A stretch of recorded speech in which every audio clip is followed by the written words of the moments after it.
بسم اللہ الرحمن الرحیم. جو وسیم رضوی نے کل قرآن کریم کی شان میں جو گستاخانہ کلام پیش کیے ہیں، جو انہوں نے گستاخیاں کی ہیں، جو اس نے یہ کہا کہ 26 جو آئے مبارکہ ہیں ان کو نکال دیجئے، میرے خیال سے مجھے یہ لگتا ہے کہ وسیم رضوی کو آپ لات مار کر دیش سے بھگا دیجئے، اسی کو نکال دیجئے، جڑ ختم ہو جائے گی اس کی. صاحب، اسلام میں کیا گنجائش ہے ایسے ووادک بیان لے کر وسیم رضوی پھر سے ایک بار سرخیوں میں آئے ہیں؟ دیکھ لیجئے، اسلام میں اس کی مطلب جو اس نے یہ بوکھلاہٹ کی ہے، اسلام میں اس کی کوئی گنجائش ہی نہیں ہے.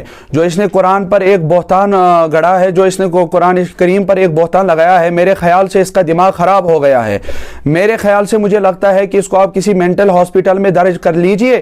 کیوں؟ اس کا ذہن تب تک ٹھیک ہو جائے، جب تک اس کا ذہن ٹھیک نہیں ہو جائے گا تب تک اسے بند ہی رکھ لیجئے. کیوں؟ اسلام میں ایسے جو اس نے کمبخت نے جو اس نے یہ قرآن کریم پر جو یہ بہتان لگایا ہے، اسلام میں اس کی قرآن کریم میں تو اس کی کوئی گنجائش ہی نہیں ہے.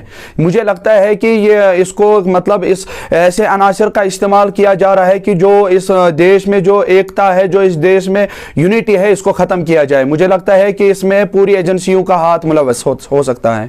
مولوی صاحب، اگر بات کریں شیعہ وقف بورڈ کے چیئرمین رہ چکے وسیم رضوی، جی، انہوں نے جو یہ بیان دیا، پورے دیش میں اس وقت بوکھلاہٹ اٹھی ہے، آپسی فرقے ہو رہے ہیں، تو اس حوالے سے کیا رد عمل ہے آپ کا کہ اس بیان کو لے کر؟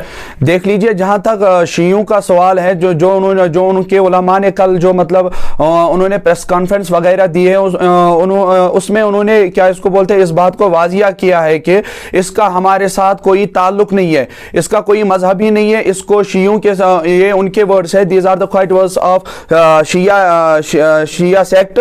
انہوں نے اس کو کہا ہے کہ اس کا ہمارے ساتھ کوئی تعلق نہیں ہے. میرے خیال سے مجھے یہ لگتا ہے کہ یہ شیعہ بھی نہیں ہے. کیوں؟ شیعہ بھی ایسی بازاری زبان استعمال نہیں کر سکتا.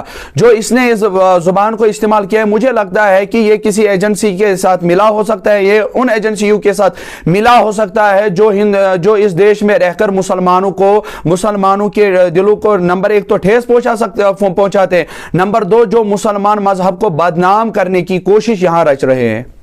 مولوی صاحب، جو آپ کا امیر اعلیٰ ہے تحریک ساؤتھ راولیا کا، اس نے کوئی اسٹیٹمنٹ اس بارے میں دیا؟ جی، کل الحمدللہ علامہ شیخ عبدالرشید داؤدی مدد اللہ علیہ حضرت نے بھی اسٹیٹمنٹ دیا ہے کہ کیا اس کو بولتے ہیں، یہ عالم انسانیت کے لیے جو اس نے یہ بوکھلاہٹ کیا ہے، خاص کر مسلمانوں کے دلوں کو مجروح کیا ہے، اس کو فوری طور اس کو جلد سے جلد کڑی سے کڑی سزا ملنی چاہیے. امیر اعلیٰ نے کل جموں میں رہ کر الحمدللہ اس بیان کو دیا ہے، ٹویٹ کے ذریعے انہوں نے لوگوں تک اس پیغام کو پہنچایا ہے. اور الحمدللہ چونکہ ہم امیر اعلیٰ کے حکم کے تحت الحمدللہ ابھی ٹھہرے ہوئے ہیں. اگر امیر اعلیٰ کی طرف سے الحمدللہ کوئی بھی حکم صادر ہوگا اس بارے میں، اگر گورنمنٹ نے اس پر کوئی اقدام نہ اٹھائے تو یاد رکھ لیجئے تب اس کی ذمہ دار ایڈمنسٹریشن آف انڈیا ہوگی. کیوں؟ جو اس نے یہ بیان دیا ہے یہ وائلنس پر مبنی ہے.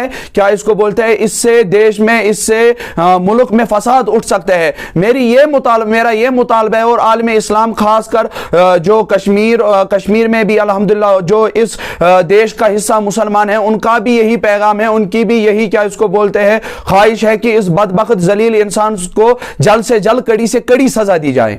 اکارڈنگ ٹو اسلام یعنی کہ شریعہ کے حساب سے جی جو وسیم رضوی کو کیا سزا ملنی چاہیے؟ مجھے لگتا ہے الحمدللہ، دیکھ لیجئے حضرت، جو اس نے اس بات کو قرآن کریم پر بہتان لگایا ہے، اس کو بیچ چوراہے پر لائیے اور اس کو پھانسی پر لٹکا دیا جائے یا اسے سنسار کیا جائے. کیوں؟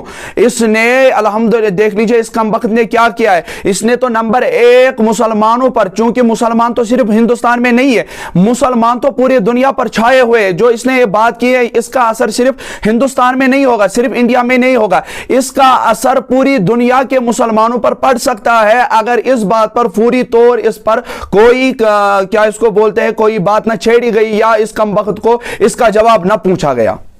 مولوی صاحب، اس ووادک بیان سے یہ بات سامنے آ رہی ہے کہ کہیں نہ کہیں فرقہ وحدت جو یہ ہو سکتا ہے